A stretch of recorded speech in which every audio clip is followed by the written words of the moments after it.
আসসালামু আলাইকুম ওয়া রাহমাতুল্লাহি ওয়া বারাকাতুহু। ইন্নাল হামদালিল্লাহ ওয়াস সালাতু ওয়াস সালামু আলা রাসূলিল্লাহ। সুপ্রিয় দর্শক শ্রোতা, জিলহজ মাসের একটি অন্যতম গুরুত্বপূর্ণ আমল হলো তাকবীরে তাশরিক।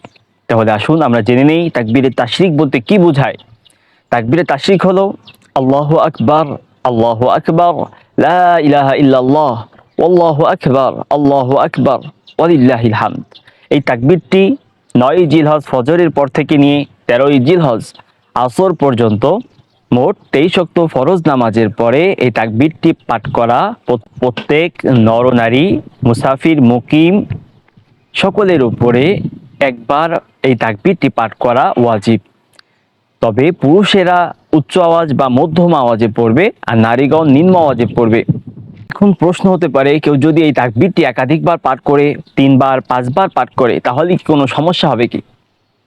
মূলত তাকবীরটি একবার পাঠ করা ওয়াজিব। কেউ যদি এটা একাধিক পাঠ করাকে সুন্নাহ অথবা ওয়াজিব মনে না করে, তাহলে একাধিক পাঠ করাতে কোনো সমস্যা নেই। কারণ জিলহজ মাসের অন্যতম আরেকটি আমল হলো তাকবীর বেশি বেশি করে পাঠ করা। এখন প্রশ্ন হতে পারে, কেউ যদি নামাজের পরে তাকবীর পাঠ করতে ভুলে যায়, তাহলে করণীয় কি?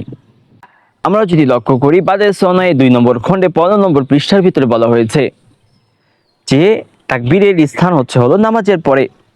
তবে কেউ যদি ভুলে যায় এবং অট্টহাসি না দেয়, মসজিদ থেকে বের হয়ে না যায়, ইচ্ছাকৃত কথা না বলে, এরপরে যদি স্মরণ হয়ে যায়, তাহলে তৎক্ষণাৎভাবে সে তাকবীরটি পাঠ করবে। আর যদি সে মসজিদ থেকে বাইর হয়ে যায় বা নামাজের পরে কথা বলে, সেই ক্ষেত্রে তার তাকবীরটি সাকেত হয়ে যাবে।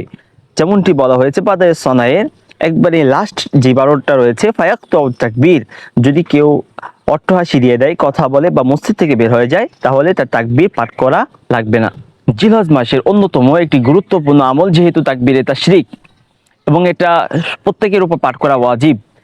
বিশেষ করে আমাদের মা বোনদেরকে বিষয়টি অবগত করা আমাদের একান্ত কর্তব্য, যাতে করে তারাও এর উপর আমল করতে পারে।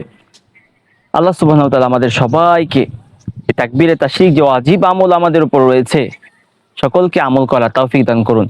আসসালামু আলাইকুম ওয়া রাহমাতুল্লাহি ওয়া বারাকাতুহু।